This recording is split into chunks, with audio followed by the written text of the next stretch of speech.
In today's video, I'm going to teach you how to track deadlines in Airtable. By the end, you'll have a clean, reliable way to see what's due, what's overdue, and what's coming up next in your project. Start by opening the base where you track tasks or projects.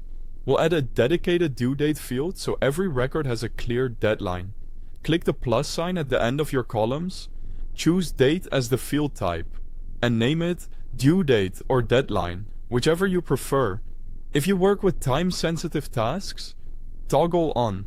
Include time so you can specify hours and minutes. This is especially helpful if your team works across time zones or you're coordinating handoffs on the same day. When you're set, create the field and it will appear as a new column. Next, enter deadlines for your tasks. Click into each cell in the due date column and pick a date from the calendar. If you enable time, set the exact time as well. Being consistent here pays off later, because Airtable's sorting and filtering work best when your dates are complete and accurate. Now let's bring the soonest work to the top. Use the sort option in the toolbar and sort by due date in ascending order. This pushes the closest deadlines to the top of your view, so you can prioritize efficiently.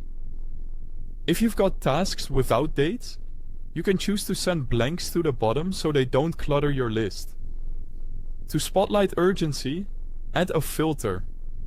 A filter for due date on or before today instantly shows you what's overdue, making it easy to clear the backlog.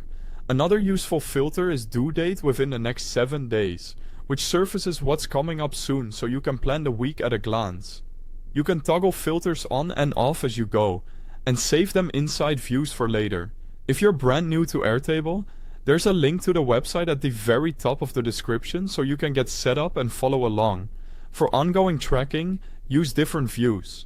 Keep a grid view for the full, sortable list. Add a calendar view to visualize deadlines on a monthly or weekly timeline, and spot busy days or gaps.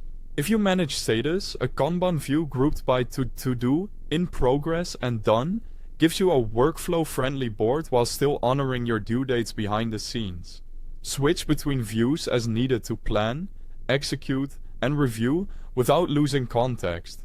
That's all you need to keep deadlines front and center in Airtable. If this helped, feel free to replay sections as you build your setup, and thanks for watching.